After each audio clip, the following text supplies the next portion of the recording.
दोस्तों, आप सब ने रामायण तो जरूर देखी या पढ़ी होगी, जिसमें भगवान विष्णु के 7वें अवतार भगवान राम के जीवन चरित्र के बारे में बताया एवं दर्शाया गया है। लेकिन क्या आपको पता है भगवान राम की मृत्यु कैसे हुई थी? अगर आपको नहीं मालूम है तो चलिए आज हम जानेंगे कि भगवान श्री राम की मृत्यु कैसे हुई।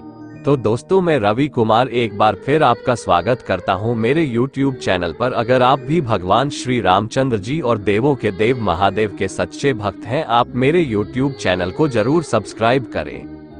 भगवान राम का जन्म इंसान के रूप में हो तो गया था, लेकिन उनकी मृत्यु होना असंभव हो रही थी। परंतु कालचक्र को बनाए रखने और चलाने के लिए जरूरी था कि प्रकृति का नियम नहीं बदले, इसलिए भगवान राम ने अपनी मृत्यु का समय तय किया और अपनी मृत्यु के लिए कुछ ऐसा किया जिन्हें जानकर आपको हैरानी होगी। एक पौराणिक कथाओं के अनुसार भगवान राम ने त्रेता युग में सारे कार्य संपन्न कर लिए थे और उनकी सारी लीलाएं समाप्त हो चुकी थी और धरती पर जीवन अवधि भी समाप्त होने का समय आ चुका था। लेकिन समय समाप्त होने के बाद भी काल देवता यमराज भगवान राम के समीप उनके प्राण हरने नहीं आ पा रहे थे, क्योंकि रामदूत हनुमान भगवान राम के प्राण रक्षक थे, जो स्वयं महाकाल का एक रूप है और महाकाल से उनके आराध्य भगवान राम के प्राण छीनने की हिम्मत ना तो किसी काल में थी और ना ही किसी अन्य देवता में।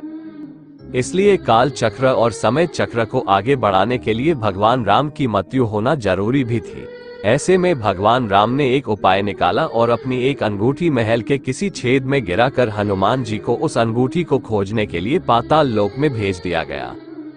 हनुमान जी को अयोध्या में ना देखकर यमराज ने अयोध्या में प्रवेश किया और वे एक संत का रूप धारण कर भगवान राम जी के महल में पहुंच गए। तब संत के भेष में यमराज भगवान राम से मिले और भगवान राम से वचन लिया कि हम दोनों की बातों को गुप्त में रखा जाए और जो कोई भी हमारी बातों को सुनेगा उसे मृत्युदंड दिया जाए। इस पर भगवान राम ने उन्हें वचन दिया और सभी द्वारपालों को बाहर भेजकर लक्ष्मण को द्वारपाल पर रहने का आदेश दिया।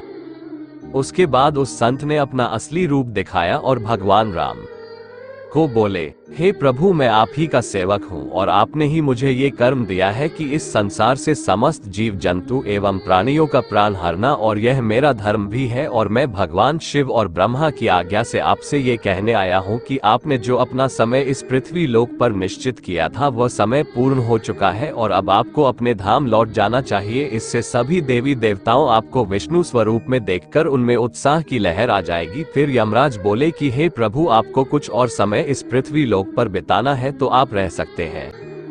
भगवान राम और यमराज के वार्तालाप चल ही रही थी कि इतने समय में भगवान राम के महल के पास दुर्वासा ऋषि आ पहुंचे और लक्ष्मण को बोलने लगे कि हमें भगवान राम से मिलना है अभी, तुरंत। लक्ष्मण जी ने दुर्वासा ऋषि को बोला कि भगवान राम अभी किसी से नहीं मिल सकते। इस पर दुर्वासा ऋषि को क्रोध आ गया और श्राप देने लगे कि अगर हमें भगवान से नहीं मिलने दिया गया तो मैं पूरी अयोध्या नगरी को अपने श्राप से जलाकर भस्म कर दूंगा।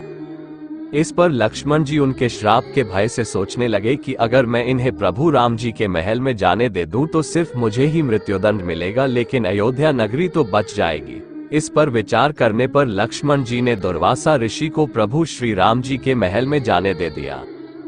उसके बाद भगवान राम और यमराज के बीच की वार्तालाप भंग होने के कारण भगवान राम ने लक्ष्मण का त्याग कर दिया। तब लक्ष्मण ने अपने भ्राता श्री का वचन निभाने के लिए अयोध्या की सरयू नदी में समाधि लेकर शेषनाग का रूप ले और भगवान विष्णु के निवास स्थान क्षीर सागर में जाकर उत्पन्न हो गए। उसके बाद भगवान राम ने भी इसी तरह सरयू नदी जाकर में जल समाधि ले ली और अपने परम धाम को चले गए। जय श्री राम। दोस्तों, तो आज की वीडियो मेरी कैसी लगी दोस्तों, कमेंट करके जरूर बताएं। जय श्री राम, जय सनातन धर्म।